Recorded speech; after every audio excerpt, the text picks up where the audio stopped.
Welcome to Bharathi vlogs.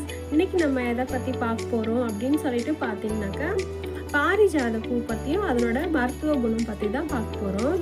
இந்த பூ வந்துட்டு இந்திரலோகத்து மலர் அப்படின்னு சொல்லிட்டு சொல்கிறாங்க. இந்த பூ வந்துட்டு மகாலட்சுமிக்கு ரொம்ப பிடிச்சி போகவே இந்திரலோகத்துலேருந்து கிருஷ்ண பகவான் வந்துட்டு பூலோகத்துக்கு கொண்டு வந்தாங்க அப்படின்னு சொல்லிட்டு சொல்கிறாங்க. இந்த பூ வந்துட்டு ரொம்ப வாசமான ஒரு பூ வந்துங்க. இந்த பூவை தினம் வந்துட்டு நம்ம தலையிலையும் வச்சுக்கலாம், சாமிக்கும் வச்சுக்கலாம்.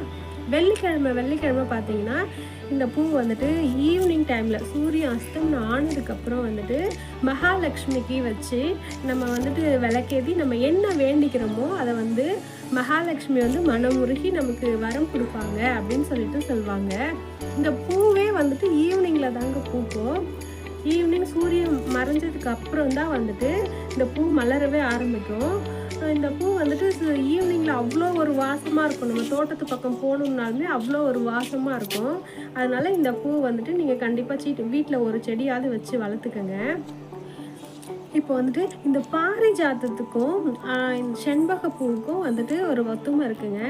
இந்த செண்பக பூ வந்துட்டு கிருஷ்ணருக்கு ரொம்ப பிடிச்ச பூ, பாரிஜாதம் வந்துட்டு மகாலட்சுமிக்கு ரொம்ப பிடிச்ச பூ. அதே போல் வந்துட்டு இதுக்கு ரெண்டுத்துக்கும் வந்துட்டு ஒரு டிஃப்ரெண்ட்டாக இருக்குங்க. பாரிஜாத பூ வந்துட்டு ஈவினிங்கில் தான் அது ஃபுல்லாக மலர்ந்ததுக்கு அப்புறம் தான் வந்துட்டு நல்ல வாசம் கொடுக்கும். ஆனால் செண்பக பூ வந்து பார்த்திங்கன்னா நம்ம மொட்டோட பறிச்சிடணும். பூ பூத்துடுச்சுன்னா அதனோட வாசம் காற்றுல போயிடும். அதனால் அதை மொட்டாக பறிச்சு வைக்கணும். ஆனால் இந்த பாரிஜாத பூ வந்துட்டு நல்லா பூத்ததுக்கு அப்புறம் தான் வாசமே அதிகமாக கொடுக்க ஆரம்பிக்கும். அதனால் பாரிஜாத பூ வந்துட்டு நீங்கள் எப்பவும் பூத்ததுக்கப்புறம் பறிச்சு எடுத்துகிட்டு வந்து சாமிக்கு வைங்க, அவ்வளோ வாசமாக இருக்கும். இப்போ நம்ம பூஜைக்கு தேவையான பூ அப்படின்னு சொல்லிட்டு பார்த்துட்டோம். ஆனால் இதனோட மருத்துவ குணங்கள் வந்துட்டு என்னன்னு சொல்லிட்டு நம்ம பார்க்கலாம். இந்த பூ வந்துட்டு ரொம்ப குளிர்ச்சி தரக்கூடிய ஒரு பூங்க.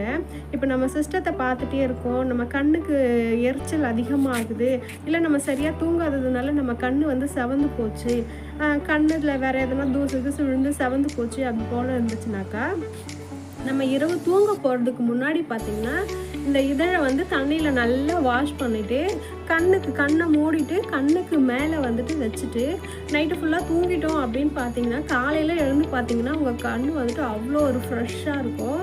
கண் எரிச்சல், கண்ணில் இருக்க ஹீட் அதெல்லாமே போயிட்டு சூப்பராக சரியாயிடும்.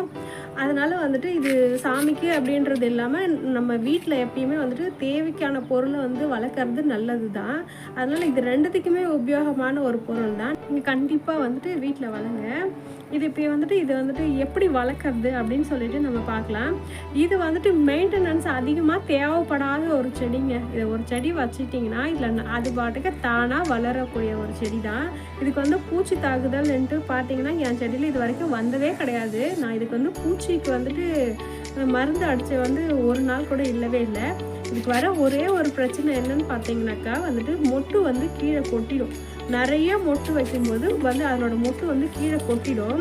அதுக்கு நீங்கள் என்ன பண்ணலாம் அப்படின்னு பார்த்தீங்கன்னா, இப்போ என்னோடய செடி ஒரு சின்ன 20 லிட்டர் பக்கெட்டில் தான் வச்சுருக்கேன். இவ்வளோ பெரிய செடியில் எனக்கு 100 மொட்டு கிட்ட வைக்கிது. அப்போ அதுக்கு சத்து பத்தலை அப்படின்ற பட்சத்தில் அதனோட மொட்டெல்லாம் கண்டிப்பாக கொட்ட தான் செய்யும். அதுக்கு 2 வழி இருக்குது. ஒன்று அதுக்கு தேவையான ஃபெர்டிலைசரை நீங்கள் கொடுத்துக்கிட்டே இருக்கணும்.